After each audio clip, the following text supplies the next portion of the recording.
Hi there. Today I'm going to be looking at campaign planning across channels. And when working on campaign planning, I like to use a framework.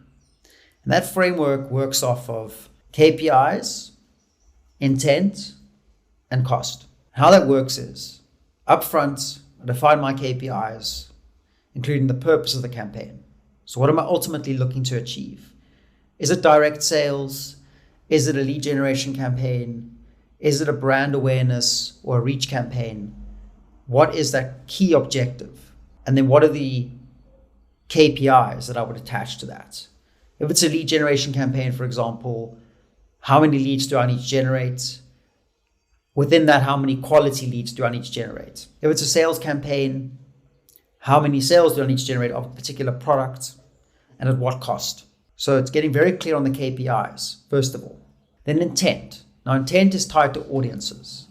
So I'm going to look for the audiences that I believe have the highest level of intent, meaning the highest level of interest in what I'm offering.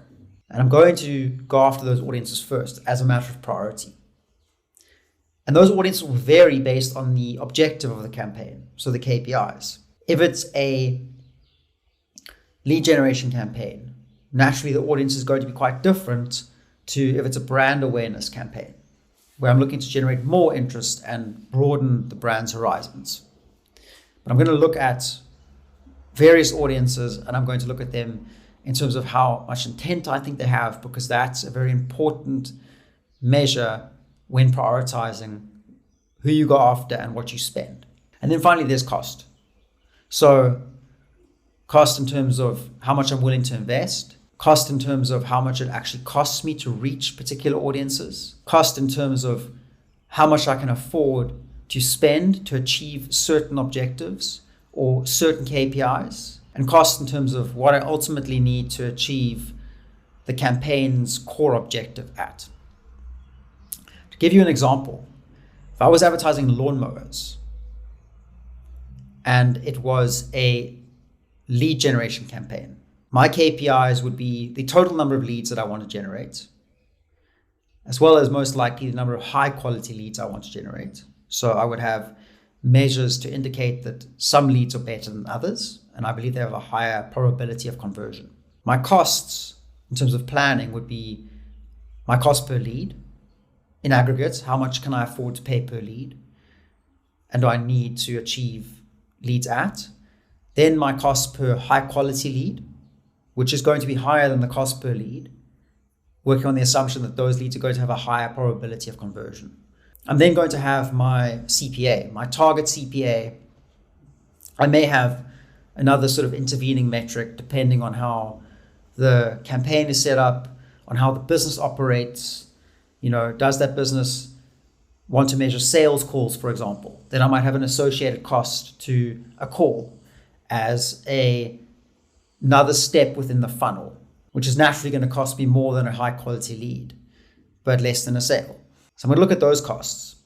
I'm then going to look at intent. I'm going to look at where I believe existing audiences lie who will be interested in what I have to offer, and how much it's going to cost me to reach them. So to give you an example, I might determine that paid search is where I will find the highest intent audiences.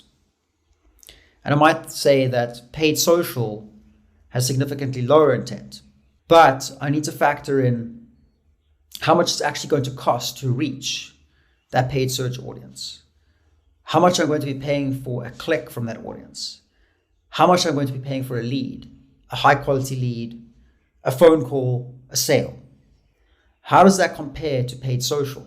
Paid social may have a lower level of intent, meaning that a lead might have a significantly lower conversion rate to sale than from paid search.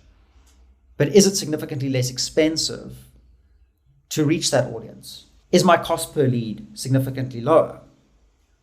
Because if it is, then perhaps that channel makes more sense. Another scenario in which a lower intent channel might make more sense is if I'm trying to sell a new kind of lawnmower that not many people are aware of. They perhaps don't know that they want this lawnmower.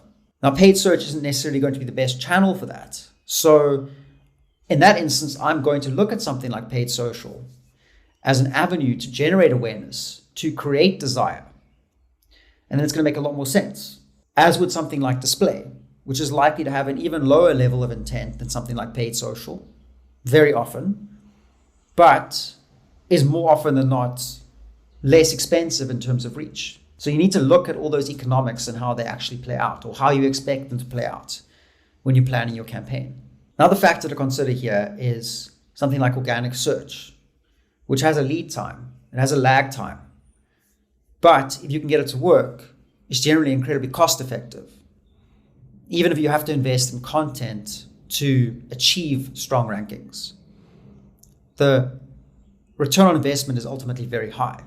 So if you can afford to wait and build slowly, then you're going to want to invest more in something like organic search. And it needs to be a big factor in your decision making and your overall channel planning. And that's kind of a brief overview of how I would apply a framework to channel planning. There are lots of other things that can be incorporated in this, content assets that you can create, and you can leverage those to, potentially turn a channel that would otherwise be more expensive to one that's a lot more cost effective. There's a lot of sophistication you can apply to all of that. But I think purely in terms of channel planning, that framework of cost, intent, and KPIs is one that I find works exceptionally well. If you operate in those terms and prioritize in that way, you should end up with a very, very clear direction that you can use to guide any decisions you make in terms of where you apply your budget and how you measure success.